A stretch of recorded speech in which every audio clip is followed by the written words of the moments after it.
오늘 하나님께서 우리에게 주신 말씀은 느헤미야 1장 1절에서 11절 말씀입니다. 유튜브로 예배를 드리는 여러분과 또 제가 한 절씩 교독하도록 하겠습니다. 하갈의 아들 느헤미야의 말입니다. 아닥사스다 왕 20년 기슬루월 내가 수산성에 있을 때에 내 형제 가운데 하나니가 몇몇 사람들과 함께 유다에서 왔습니다. 그래서 나는 포로로 잡혀오지 않고 그곳에 남아있는 유다 사람들의 안부와 예루살렘의 형편을 물었습니다. 그들이 내게 말했습니다. 포로로 잡혀오지 않고 그 지방에 남아있는 사람들은 지금 큰 고난과 수모를 당하고 있습니다. 예루살렘 성벽은 무너졌고 그 성문들은 다 불에 탔습니다. 나는 이 말을 듣고 그만 주저앉아 울고 말았습니다. 나는 몇 날 며칠 동안 슬픔에 잠긴 채 금식하면서 하늘의 하나님 앞에 기도하며 말했습니다. 하늘의 하나님 여호와, 크고 두려운 하나님이여, 하나님을 사랑하고 그 계명을 지키는 사람들과 맺은 사랑의 언약을 지키시는 하나님이여, 주의 종들인 이스라엘 백성들을 위해 주의 종이 밤낮으로 주 앞에 기도하니 주께서는 귀를 기울이시고 눈을 떠서 이 기도를 들으소서. 저와 제 조상의 집을 비롯해 우리 이스라엘 족속이 주님을 거역했던 죄를 고백합니다. 우리가 주께 매우 악하게 굴었습니다. 주께서 주의 종 모세에게 주신 계명과 율례와 규례를 우리가 지키지 않았습니다. 주께서 주의 종 모세에게 하신 말씀을 기억하소서. 너희가 만약 죄를 지으면 내가 너희를 여러 민족들 가운데로 흩어버릴 것이고, 만약 너희가 내게 돌아와 내 계명을 지키면 너희 포로된 사람들이 하늘 끝에 있더라도 내가 그들을 거기에서부터 불러 모아 내 이름을 위해 선택해 놓은 곳으로 데려올 것이다 라고 하시지 않았습니까? 그들은 주께서 주의 큰 능력과 주의 강한 손으로 구속하신 주의 종이요 주의 백성들입니다. 다 같이 읽겠습니다. 주여, 이 종의 기도와 주의 이름을 경외하기를 기뻐하는 주의 종들의 기도에 귀를 기울이소서. 오늘 주의 종이 이 사람 앞에서 은총을 입고 잘 되게 하소서. 그때 나는 왕에게 술을 따라 올리는 사람이었습니다. 아멘. 네, 이번 주부터 13주 동안은 이제 느헤미야의 말씀을 통해서 우리가 함께 하나님의 말씀을 듣기를 원합니다. 느헤미야가 성경 중간에 있다 보니까 우리가 이 느헤미야를 어떤 구약의 중간쯤에 일어나는 일이라고 생각하기 쉽지만요, 사실 이 느헤미야는 구약의 가장 마지막 포로 귀환 시기에 대한 말씀이 들어 있습니다. 연대로 따지면 구약의 가장 마지막 부분에 위치하고 있는 게 바로 이 느헤미야라는 사실입니다. 성경이라는 텍스트를 볼 때 그 텍스트 이외에 그 텍스트가 쓰여진 컨텍스트를 우리가 알아야 될 필요가 있어서 느헤미야를 보기 직전에 잠시 시대 상황을 여러분과 함께 나누고 오늘 말씀을 이어가려고 합니다. PPT를 잠깐 좀 띄워주시겠어요? 구약의 마지막에 해당하는 포로기부터 귀환기의 시대에 대한 내용입니다. BC 586년 바벨론에 의해서 남유다가 멸망하게 됩니다. 멸망할 때는 성벽이 무너졌고요, 성전이 무너졌습니다. 완전히 폐허가 돼버린 상황 가운데 바벨론이라는 나라가 남유다를 합병을 하게 됩니다. 바벨론이라는 나라가 잘 성장하고 있었지만 하나님의 말씀에 따라 그들이 가지고 있는 교만함에 따라서 약 70년이 지난 시절에 바로 페르시아의 고레스 왕에 의해서 멸망을 하게 되죠. 고레스 왕에 의해 바벨론이 함락이 되게 됩니다. 바벨론이라는 나라는 정책상 민족들을 흩어놓는 이주 정책을 펴니다. 모여있으면 민족들이 반란을 일으킬 거라는 생각 때문에 모든 민족들을 섞어버리고 흩어버리고, 그래서 포로의 시대가 발생을 하게 되는 것이죠.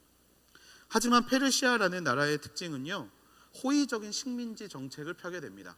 그래서 포로들이 자신의 고향으로 돌아갈 수 있게 해주고, 그것이 바로 고레스의 칙령이라는 이름으로 성경에 나오게 됩니다. 이에 정치적인 리더였던 스룹바벨과 예수아라고 불리우는 여호수아를 중심으로 약 5만 명의 사람들이 예루살렘으로 돌아가게 되는 것이 1차 포로 귀환입니다. 이들의 목표는 성전 재건이 목표였어요. 이어서 80년 뒤인 458년에 학사이자 제사장이었던 에스라를 중심으로 신앙 부흥 운동이 시작이 됩니다. 백성들에게 역대기를 알려주고 이방인들과 섞인 사람들을 구별해서 나라의 정화 운동을 시작하게 되는 부분이 바로 이 부분입니다. 그리고 1차, 2차 기간을 통해서 예루살렘 성전을 회복하고 예배를 회복하게 됩니다. 그런데 성벽이 재건이 안 됩니다. 140년 동안 무너져 있었던 성벽 재건을 아무리 해보려고 하지만 성벽 재건이 안 돼요. 나라가 안정이 되지 않고 있다는 이야기입니다. 이 성벽을 재건해 보려고 했지만 다른 민족들이 끊임없이 방해하고 쳐들어오고 성벽을 재건하지 못하도록 만들어 왔다라는 거예요. 이에 3차 포로의 귀환이 일어납니다. 바로 오늘 우리가 함께 보는 말씀, 이 느헤미야의 말씀을 가지고 이 느헤미야가 3차 포로들을 이끌고 이제 성벽을 재건하러 가기 시작합니다. 성벽을 재건해 보려고 안 했던 것이 아닙니다. 그런데 다른 민족들이 끊임없이 방해를 했어요. 페르시아 왕에게 이 성벽을 재건한다라는 이야기는 예루살렘 백성들이 반란을 일으킨다는 이야기입니다라고 조서를 보내기도, 편지를 보내기도 합니다. 하지만 3차로 예루살렘으로 돌아간 느헤미야는요 142년간 폐허로 남았던 예루살렘 성벽을 재건하고 142년 동안 재건되지 않았던 성벽이 52일 만에 완성이 되는 장면을 그리고 있는 것이 바로 이 느헤미야서의 이야기입니다. 느헤미야서는요 느헤미야라는 한 인물을 정말 위대하게 보여주는 어떤 위인전기처럼 보일 수도 있습니다. 하지만 더 중요한 사실이 이 안에 담겨져 있는데요. 그것이 무엇이냐면 바로 민족의 위기 앞에서 신앙인은 어떻게 행동해야 하는가에 대한 지침이 바로 이 느헤미야서 안에 담겨져 있습니다. 코로나로 인한 사회적 통제가 일어나고 있습니다. 전국에 모임이 금지가 되어 가고 있고요. 특별히 교회는 정말 20명 미만의 스태프들과 함께 온라인 예배를 드리라는 행정명령이 그렇게 교회로 전달되었습니다. 사실 이 과정에서 우리 믿는 사람이 선한 영향력을 발휘해야 했어야 했는데 선한 영향력을 발휘하기는커녕 사회 분열의 주범이 되어 있는 게 바로 우리가 다니고 있는 교회가 되어 버렸죠. 세상의 지탄을 받고 사회의 문제아로 인식이 되어 있고 심지어는 이단인 신천지보다 더 심한 존재들이라고 그렇게 모욕을 당하고 있는 것이 지금의 시대입니다. 여러분, 지금 이 시대에 우리가 해야 할 일이 무엇이겠습니까? 아무리 생각해봐도 해야 할 일이 마땅히 떠오르지가 않습니다. 어떤 사람들은 포털 댓글에 나는 그리스도인입니다 라고 쓰면서 이 세상에 죄송하다라는 말을 전하고 싶다라는 어떤 그런 조그마한 운동을 시작한 분들도 있더라고요. 하지만 대부분의 신앙인들에게는 지금 우리가 해야 될 일이 무엇인지에 대한 어떤 명확한 방향성이 없는 상황입니다. 이때 주시는 이 느헤미야 말씀이 바로 오늘 저와 여러분의 방향성이 되어야 할 줄로 믿습니다. 2절과 3절 말씀인데요. 오늘 2절과 3절 말씀 제가 읽어드릴게요. 내 형제 가운데 하나니가 몇몇 사람들과 함께 유다에서 왔습니다. 그래서 나는 포로로 잡혀오지 않고 그곳에 남아있는 유다 사람들의 안부와 예루살렘의 형편을 물었습니다. 그들이 내게 말했습니다. 포로로 잡혀오지 않고 그 지방에 남아있는 사람들은 지금 큰 고난과 수모를 당하고 있습니다. 예루살렘 성벽은 무너졌고 그 성문들은 다 불에 탔습니다. 느헤미야는 정확히 말하면 이민자입니다. 이민자, 그것도 이민자 2세입니다. 느헤미야는요 한 번도 예루살렘에 가본 적이 없는 사람입니다. 그는 페르시아와 바벨론의 시대에 태어났고 그 다음에 그 시대의 그곳에서 공직을 감당하는 사람이었습니다. 그러던 중에 그는 왕의 술 맡은 관원장이 되었고 항상 왕의 옆에서 자신의 업무를 보는 사람이 바로 우리가 오늘 함께 보는 느헤미야라는 사람입니다. 느헤미야에게는요 친동생이 있습니다. 그의 이름은 바로 하나니라는 사람인데요. 이 하나니는 2차 포로 귀환 때 예루살렘으로 돌아갔다라고 추정합니다. 그런 동생이 형인 느헤미야를 찾아옵니다. 예루살렘에서 이 느헤미야가 살고 있는 수산성까지의 거리는 약 1600km, 2달 정도를 쉬지 않고 걸어야 도착할 수 있는 장소지만 이 동생인 하나니는 형인 느헤미야에게 전할 말이 있어서 2달 정도 되는 거리를 찾아와서 오늘 느헤미야를 만나고 있는 것이죠.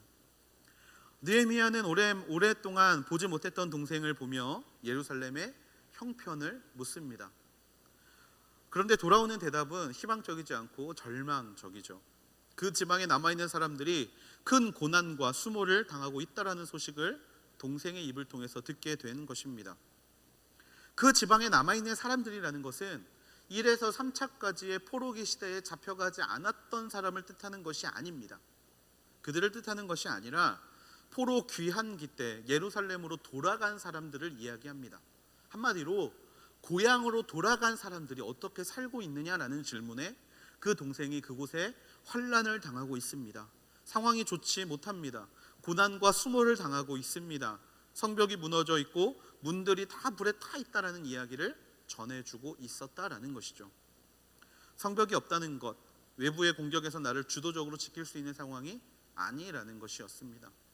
사실 포로들이 돌아갈 때만 해도 하나님의 말씀이 이루어졌구나, 이제 모든 것이 회복되겠구나, 이제 모든 것이 좋아지겠구나라고 생각을 했는데 막상 그곳에 돌아간 사람들의 형편은 어떻게 보면 바벨론과 페르시아 때보다 결코 나아지지 않았다라는 것이죠.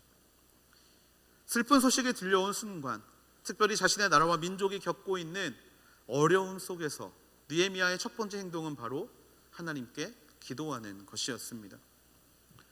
느헤미야 1장 4절에서 5절 상반절까지 말씀인데요, 같이 한번 읽어보면 좋겠어요. 시작. 나는 이 말을 듣고 그만 주저앉아 울고 말았습니다. 나는 몇 날 며칠 동안 슬픔에 잠긴 채 금식하면서 하늘의 하나님 앞에 기도하며 말했습니다. 아멘. 예루살렘의 소식을 들은 느헤미야는 바로 그 자리에 주저앉아 버립니다. 그리고 울면서 금식하면서 하나님 앞에 기도하기 시작합니다.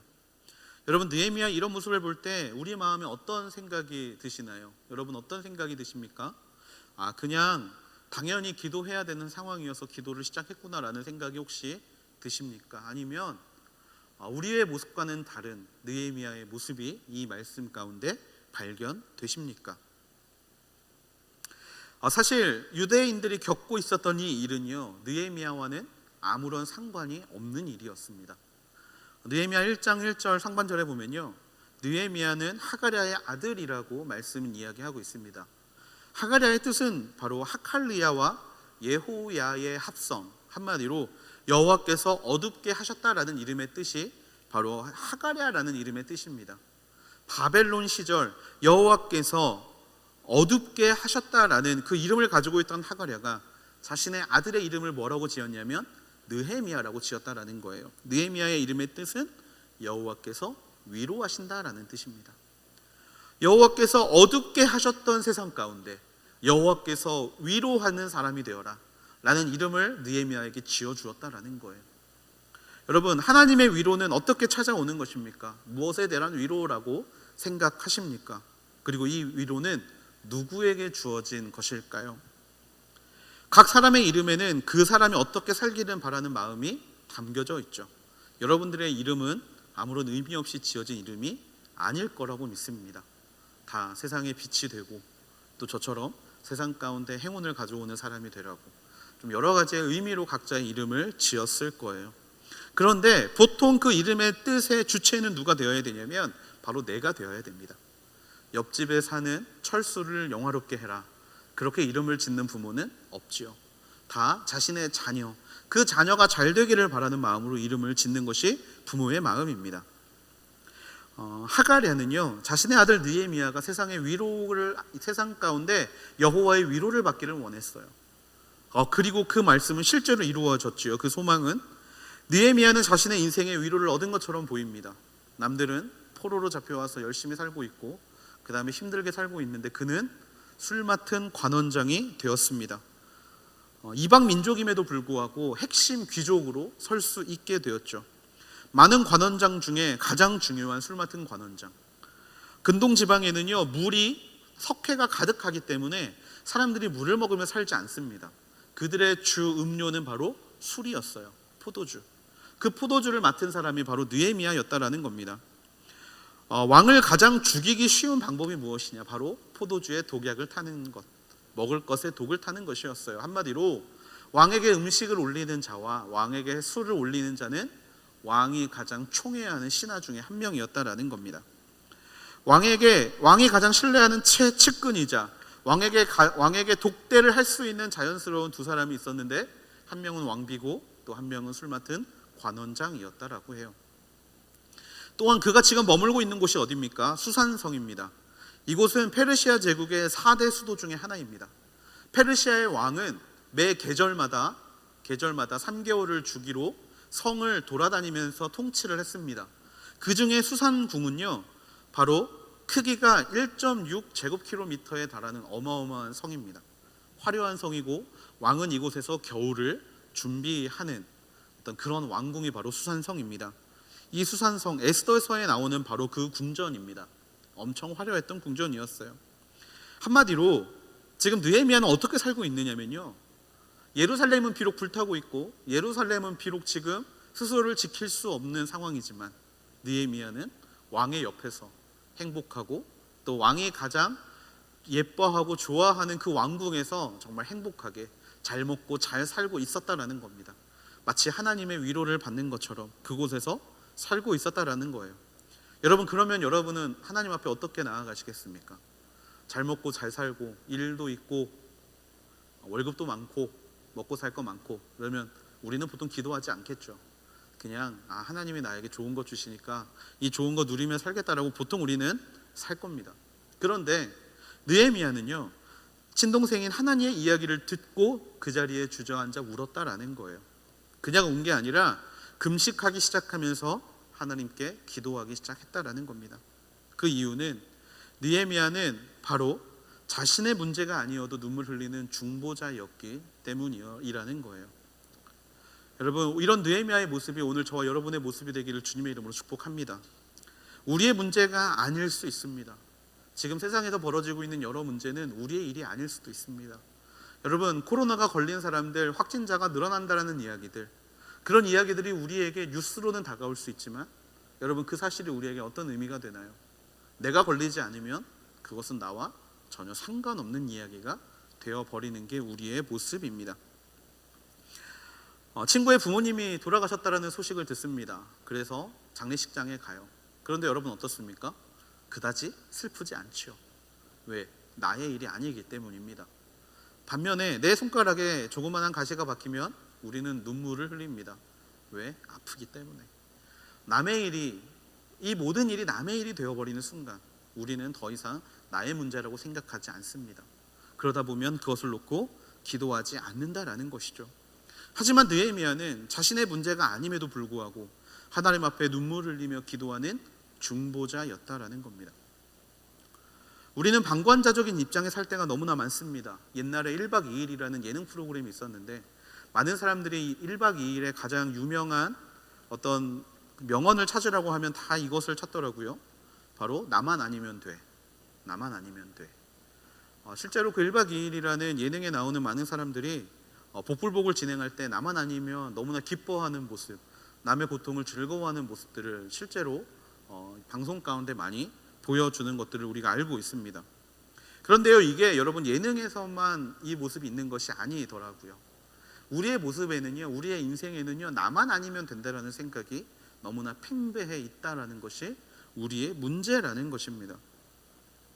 나 자신의 문제로 인해 울기는 너무나 잘 안 우는데, 내가 힘들고 내가 갈 길을 몰라서 방황하고 내 감정의 굴곡이 심해질 때는 너무나 잘 우는데, 이상하게 내 옆 사람의 아픔과 내 주변 사람들의 고통에는 굉장히 무감각해지는 게 우리의 모습이라는 거예요. 나의 아픔이 아니다 보니까 잘 기도하지 않습니다. 나의 아픔이 아니니까 그냥 기도도 그렇게 깊게 하지 않아요. 내 문제를 놓고 기도할 때는 애통하는 마음으로 정말 열심히 기도합니다. 그런데 다른 문제들, 우리의 공동체의 문제, 우리 나라의 문제, 우리 민족의 문제, 또 우리 친구들의 문제를 가지고는 애통하며 기도하는 모습이 찾기가 너무나 어려운 게 우리의 모습이라는 거예요. 국민일보에 유기성 목사님이 칼럼을 하나 쓰셨는데, 그곳에 유기성 목사님이 굉장히 이 부분에 대해서 이야기하시는 칼럼이 있어서 제가 잠시 좀 인용을 하려고 합니다. 북한에 억류되어 있었던 이면수 목사님 관련 에피소드인데요. 목사님이 북한에 억류되었다는 소식을 들으시고 이제 유기성 목사님이 기도를 하기 시작하셨더라고 해요. 기도를 하시는데 한참 기도를 하는데 주님이 물어보시더랍니다. 네가 지금 그 사람을 위해서 기도하고 있는데 만약에 네가 그 사람이라면 한국에 있는 교회와 성도들이 어떻게 기도해 주기를 원하느냐 라는 질문이었다라고 해요. 만약에 내가 북한에 억류되어 있을 때 나를 위해 기도해 주는 사람이 어떤 모습으로 기도해 주기를 원하느냐, 그 이야기를 듣는데 지금 기도하고 계시는 목사님의 모습이 너무나 부끄러웠다라고 합니다.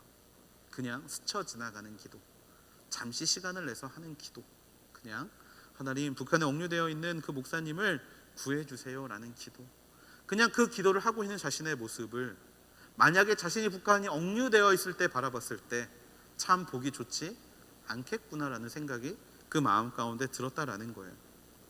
참 당황하고 놀라셨다라고 합니다.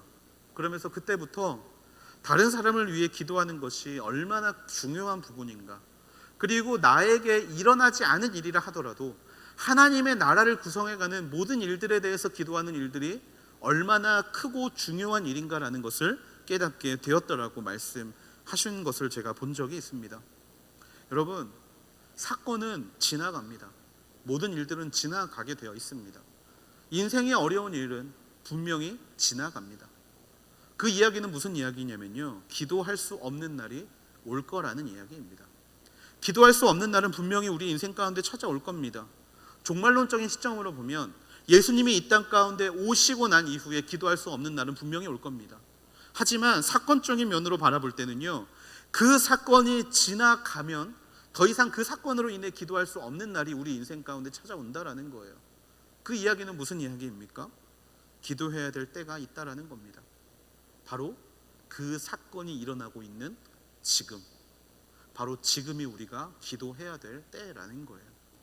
그 기도를 할 때 어떻게 기도해야겠습니까? 느헤미야처럼 자신의 문제가 아니어도 눈물 흘리며 기도할 수 있어야 한다라는 겁니다. 여러분, 지금 사건, 코로나의 사건을 통해서 모 교회의 사건이 또 벌어지고 있습니다. 이 사건 다 지나갈 겁니다. 근데 지금 우리가 이 사건을 놓고 기도하지 않고 이 사건을 놓고 손가락질을 하고 있다라면 세상과 우리는 다를 것이 아무것도 없다라는 겁니다. 그 교회를 위하여 손가락질하고 또 그 교회를 잘못을 찾는 어떤 그런 모습에 우리가 함몰되어 있다라면 이 사건이 끝나고 이 시간이 지나가 버린 이후에 그 문제를 놓고 기도했던 적이 있는가를 돌아봤을 때 우리가 할 수 있는 말은 아무것도 없다라는 거예요.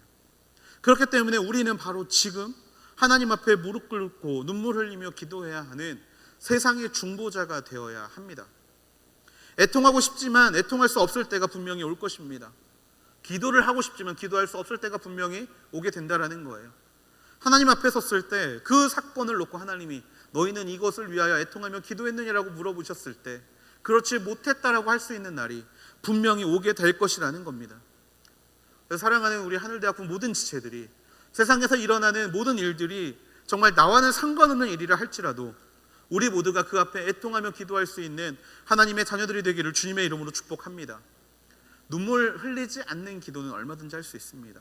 하지만 눈물 흘리는 기도는 애통할 때만 가능한 것입니다. 그렇다면 그 애통은 어떻게 우리가 발견해야 합니까? 수상궁에 살고 있고 자신의 이름처럼 하나님의 위로를 자신의 인생 가운데 받고 있다라고 느낄 수 있었던 느헤미야가 왜 예루살렘을 위하여 그토록 애통하며 기도할 수 있었습니까?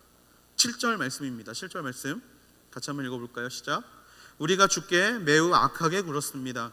주께서 주의 종 모세에게 주신 계명과 율례와 규례를 우리가 지키지 않았습니다. 아멘. 느헤미야가 애통할 수 있었던 이유, 바로 우리의 일이기 때문입니다. 우리. 느헤미야는 지금 우리의 책임감을 느끼고 있기 때문입니다. 여러분, 이스라엘이 멸망한 것은 누구 때문입니까? 그들 스스로의 죄 때문이었습니다. 하나님 앞에서 거룩하지 못했고 우상을 섬겼고 하나님이 보시기에 가증한 일들을 했기 때문에 그들은 바벨론의 손에 멸망당했습니다. 누구를 탓할 게 아니에요. 그 스스로의 죄악 때문에 멸망당한 겁니다. 그런데 여러분, 이 일은 언제 벌어진 일입니까? 140년 전에 벌어진 일입니다. 140년 전에 벌어진 일. 느헤미야가 태어나기 이전에 벌어진 일이에요. 냉정하게 말하면 느헤미야랑은 아무 상관이 없는 이야기입니다. 느헤미야 스스로가 저지른 죄가 아닙니다. 마치 오늘날 우리가 아담이 지은 죄를 왜 우리가 해결해야 되느냐라고 이야기하는 것과 다를 게 없는 일이라는 거예요. 하지만 지금 느헤미야는 하나님 앞에 금식하며 중보기도합니다. 그 중보기도의 대상은 남이 아니라 바로 우리가 되고 있다라는 거예요. 우리. 조상의 죄가 나와 무슨 상관입니까? 이스라엘의 하나님이 거역했던 죄가 느헤미야와 무슨 상관이 있기에 느헤미야는 우리라는 표현을 써가면서 이 시간 하나님 앞에 기도하고 있겠습니까? 느헤미야가 이렇게 기도하는 이유, 느헤미야에게 있어서 우리 이 모든 죄의 문제가 우리의 문제라고 생각되어지는 이유는 바로 느헤미야와 이스라엘이 운명 공동체이라는 것을 느헤미야가 알고 있었기 때문입니다. 적어도 느헤미야가 믿고 있는 신앙에서 하나님은 한 사람의 구원을 위해 일하시는 하나님이기 이전에 공동체의 하나됨을 위해서 일하시는 하나님이라는 것을 느헤미야는 너무나 잘 알고 있었기 때문이죠. 실제로 이스라엘은요, 하나님 앞에 설 때 절대로 혼자 서지 않습니다. 한 사람의 죄 때문에 이스라엘 전체가 고통을 당하는 것을 당연하게 여기는 민족이 이스라엘 민족이었습니다. 또 한 사람의 잘함으로 인하여, 한 사람의 택함으로 인하여 민족 전체가 축복을 받을 때도 그 일을 당연한 것으로 받았던 민족이 이스라엘 민족이었죠. 노아의 믿음을 보시고 하나님은 모든 백성이 노아에게서부터 흘러나올 수 있도록 만들어주셨고, 아브라함의 믿음을 통해서 하나님은 아브라함을 열방의 아비로 만드셨고, 또 하나님은 다윗을 통해서 그 백성이 하나님의 나라로서 영원히 살아갈 수 있는 토대를 만들어 주셨다라는 겁니다. 하지만 아간의 죄악으로 인하여 모든 사람들이 고통받았습니다. 또 아론이 주도한 황금 송아지를 만드는 일로 인하여 모든 민족들이 저주를 받아 힘들어했습니다. 이것들이 당연한 민족이었어요. 그들에게는 개인이 중요한 것이 아니라 민족 전체가 중요했다라는 것입니다. 그리고 하나님은 그런 느헤미야에게도 동일한 말씀을 전하시는 거예요. 그 일이 과연 한 사람 개개인의 잘못이냐, 그 일이 한 사람의 잘못일 뿐이냐, 느헤미야가 느꼈던 마음은 아니라는 겁니다. 이스라엘은 운명 공동체, 이스라엘은 운명으로 묶여있는 하나님의 백성, 그렇기 때문에 한 사람의 죄악은 그 사람의 죄악으로 끝나는 것이 아니라 바로 우리의 죄악이 된다라는 거예요. 그러면 하나님은 왜 이렇게 죄의 문제를 운명으로 묶어 놓으셨습니까? 고린도전서 12장 26절에서 27절은 그 대답을 이렇게 증거하고 있습니다. 같이 한번 읽어볼까요? 시작. 만일 한 지체가 고통을 당하면 모든 지체가 함께 고통을 당하고, 한 지체가 영광을 얻으면 모든 지체가 함께 기뻐합니다. 여러분은 그리스도의 몸이요 또한 그 몸의 지체입니다. 아멘. 하나님이 믿는 사람들을 하나의 운명 공동체로 묶어 놓으신 이유는 그 그리스도를 믿는 모든 성도들은 그 몸의 지체이기 때문입니다. 그리스도가 교회의 머리 되어 주시고 모든 성도들이 교회의 지체가 되는 것이 하나님의 나라이요, 하나님의 나라이자 하나님이 이 땅 가운데 선포하시는 바로 하나님의 백성들이 이루어가시는 하나님의 성읍이라는 거예요. 몸의 구성은 다 연결되어 있습니다. 다른 지체가 고통을 당할 때 우리는 그 부분이 아니기 때문에 고통에서 놓여져야 되는 겁니까? 아닙니다. 몸의 한 군데가 아프면 온몸이 아픕니다. 우리 몸의 한 몸이 고통 가운데 있게 되면 그 고통은 피할 수 없는 고통이라는 거예요. 그렇기 때문에 예수님은 이 땅에 오셔서 이웃을 사랑할 때 무엇처럼 사랑해야 한다라고 말씀하십니까? 내 몸처럼 사랑해야 된다라고 말씀하시는 겁니다. 그의 아픔이 나와 연결되어 있기 때문에 내 몸의 아픔처럼, 이웃을 내 몸처럼 사랑하라고 말씀하시는 거예요. 이것이 보이지 않는다라면 우리는 하나님 안에서의 진정한 연합과 일치를 이루며 살지 못하고 있다라는 이야기입니다. 느헤미야는 자신이 수상궁에 살고 있다라는 것, 그리고 자신이 왕의 술 맡은 관원장으로서 고위직을 하고 있다라는 것을 부끄럽게 여겼을지도 모릅니다. 왜? 그 자리에서는 이스라엘 백성들의 아픔을 느끼지 못하기 때문에, 그 고통이 직접적으로 다가오지 않기 때문에, 나만 너무나 잘 살고 있고 어떻게 보면 나만 남들이 부러워하는 인생을 살고 있지는 않을까라는 두려움 때문에 아마 느헤미야는 자신의 자리가 너무나 부담스러운 자리였을 수도 있습니다. 나만 아니면 돼가 아니라 나도 그들과 같이, 나도 그들과 함께라는 마음.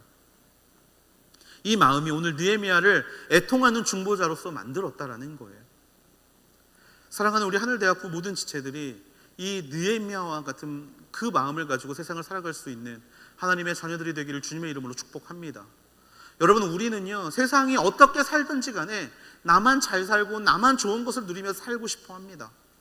그들과 나는 전혀 상관없는 존재라고 생각을 하며 살아갑니다. 특히 순모임을 할 때도 마찬가지입니다. 우리 같은 순원들의 고통과 아픔이 나에게 직접적으로 다가오는 것이 아니라, 그래 참 힘들겠구나, 그래 너 지금 굉장히 어려운 가운데 있구나, 그냥 여기에서 멈춰버리는 우리의 모습을 너무나 쉽게 발견하게 된다는 겁니다. 하나가 되지 못합니다. 운명 공동체라고 생각하지 않습니다. 그들의 아픔을 나의 아픔으로 받아들일 준비가 전혀 되어 있지 않다라는 거예요. 이 나라와 민족이 겪고 있는 아픔과 어려움이 왜 우리에겐 문제가 되지 않습니까? 나와는 상관이 없기 때문입니까? 왜 우리는 그들과 운명 공동체로 살아가지 못하고 있습니까? 왜 우리가 그들을 위하여 중보할 때 애통하지 못합니까? 여러분, 이 시간 우리의 문제가 정말 그 문제에 사로잡혀서 평생을 살아가는 인생이 아니라 우리 주변에 일어나는 모든 일들을 위하여 애통하며 울어줄 수 있는 저와 여러분이 되기를 주님의 이름으로 축복합니다. 여러분, 우리는요, 하나님의 나라에 속한 사람들입니다. 나만의 왕국에 사는 사람들이 아니에요. 나만의 왕국. 사람들은 나의 것을 꾸미기를 좋아합니다. 여러분, 코로나 시대에 가장 유명한 게임기가 하나 있습니다. 동물의 숲이라고 불리우는 게임기예요. 정말 이것을 구매하기 위해서 수많은 사람들이 정말 이틀 날을 새가면서 그 앞에 줄을 서고 이 게임을 구매하려고 발버둥을 칩니다. 여러분, 왠지 아세요? 동물의 숲은 나의 집을 꾸미는 거기 때문이에요. 나의 집을 꾸밉니다. 나의 집 앞에 나무를 심고 나의 집에 어떠한 장신품을 꾸미며 그렇게 나의 것을 발전시켜 나가는 것이 이 게임의 핵심 테마입니다. 모든 사람들이 다 나의 것에 집중하고 있어요. 그런데 여러분, 하나님은요, 한 번도 우리에게 나의 것을 챙기라고 말씀하신 적이 없다라는 겁니다. 그것을 예수님이 보여주지 않으셨습니까? 예수님은 자신의 것을 한 번도 챙긴 적이 없습니다. 내 먹을 것, 내가 누울 곳, 내가 편안히 쉴 곳, 예수님은 한 번도 이런 것을 챙기신 적이 없다라는 거예요. 왜입니까? 예수님이 보시기에 고통당하고 상처받고 있는 주변 사람들이 눈만 뜨면 보이시기 때문이에요. 그들을 위해서 기도해야 될 기도의 제목들이 눈만 뜨면 보이기 때문이었습니다. 그렇기 때문에 가르치시고 전하시고 고치시는 것이 예수님의 사역의 전부였다라는 거예요. 여러분, 육신적으로 우리는 이 땅에 살아가고 있습니다. 대한민국이라는 나라에 한국인이라는 이름으로 살아가고 있습니다. 세상에 많은 나라가 있는 이유가 바로 이유는요, 우리 지체들이 여러 사람이 있는 것과 같은 이유입니다. 각 사람에게 맡겨진 의미와 목적이 있듯이 각 나라에게 맡겨준 일과 목적이 있기 때문에 세상에는 수많은 나라들이 있어요. 하나님은 우리를 이 땅에 보내셨고 이 땅에 살게 하셨습니다. 그 이야기는 이 땅에서 하나님의 운명 공동체를 이루어가며 살아야 한다라는 거예요. 이 이야기는 바꿔 말하면 이 나라와 민족을 위하여 기도해야 되는 책임이 바로 저와 여러분에게 있어야 한다라는 것입니다. 이 나라의 당면한 문제는 우리와 상관없는 문제가 아닙니다. 여러분, 정치의 문제로 들어가서도 마찬가지예요. 내가 뽑지 않은 정당이 주도하고 있기 때문에 지금 벌어지고 있는 일은 나와는 상관없는 일이 되지 않는다라는 겁니다. 이 나라의 당면한 문제는 우리 모두의 문제인 거예요. 나랑 상관없어 보이지만 나와 연결되어 있는 문제입니다. 동시대를 살아가고 있는 사람이라면 모두가 함께 고민해야 되는 문제라는 거예요. 여러분, 현재 한국 교회의 모습들을 볼 때마다 속상합니다. 한숨이 나옵니다. 답답합니다. 왜 저럴까? 정말 이해가 되지 않습니다. 힘듭니다. 그래서 교회를 욕하는 수많은 사람들한테 항변하고 싶습니다. 그렇지 않은 사람도 많습니다라고 핑계 대고 싶습니다. 그런데 여러분, 일부 교회의 몰지각함이라고 이 문제를 넘어가시겠습니까? 교회 안에서 일어나는 수많은 문제들이 몇몇 교회가 제대로 생각하지 못해서 벌어지는 일이라고 치부해버리면서 넘어가시겠습니까? 여러분, 그 말을 하기 이전에 우리는 먼저 하나님 앞에 애통할 수 있어야 합니다.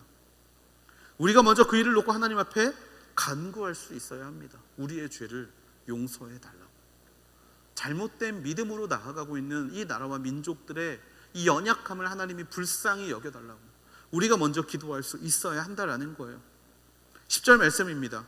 그들은 주께서 주의 큰 능력과 주의 강한 손으로 구속하신 주의 종이요 주의 백성들입니다. 우리 사회는 경쟁에 익숙하고 경쟁이 당연합니다. 하지만 하나님의 나라의 구원은 여러분 경쟁이 아닙니다. 하나님의 나라는 어떤 순위를 매겨서 1번부터 100번까지 잘라서 들어가는 그런 경쟁이 절대로 아니에요. 모든 사람에게 주어진 하나님의 축복이라는 사실을 우리가 기억해야 합니다. 그렇다면 내가 그곳에 들어가기 위해서 혼자 잘 먹고 잘 살기 위해서 발버둥 치는 것이 중요한 것이 절대로 아닙니다. 함께 들어가는 것이 중요한 거예요.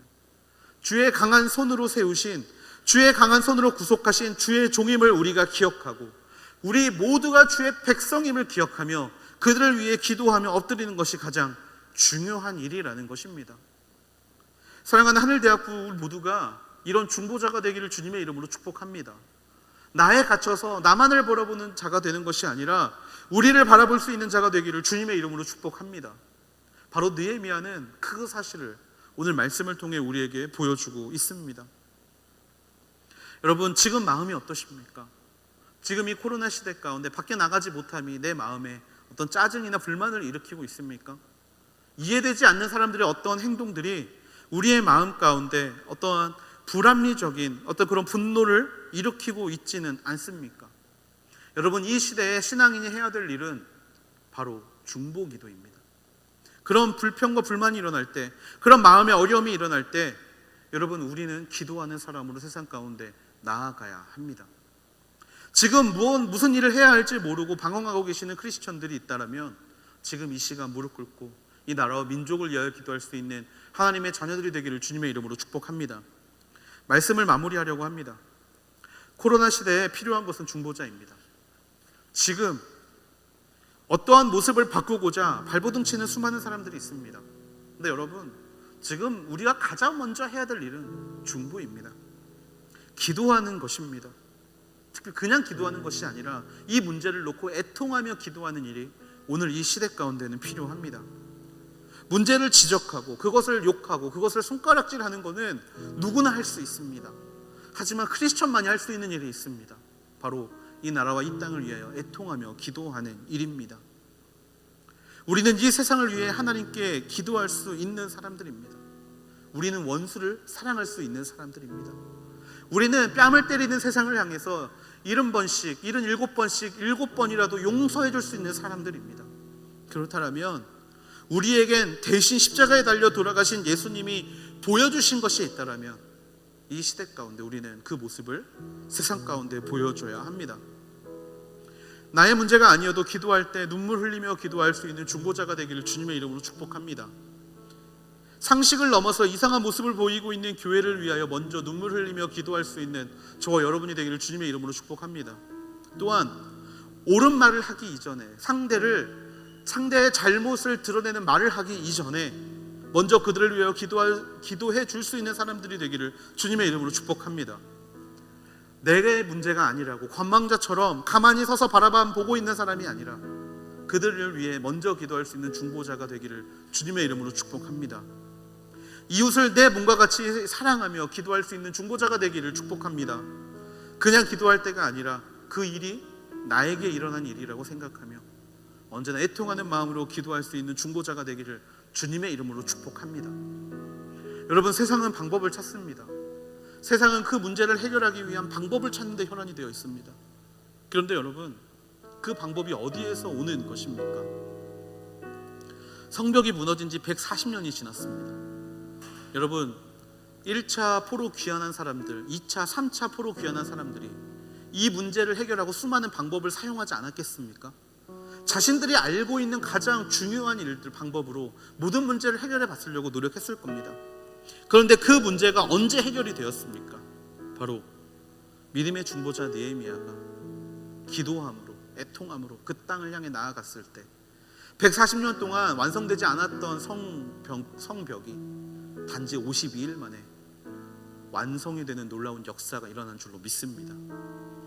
방법을 찾기 이전에 먼저 기도할 수 있는 하나님의 자녀가 되기를 주님의 이름으로 축복합니다.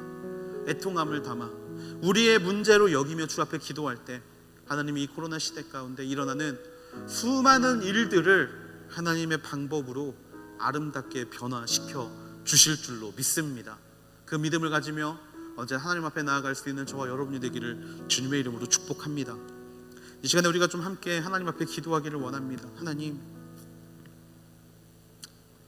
이 나라와 민족이 처해 있는 어려움을 우리의 눈으로 바라봅니다.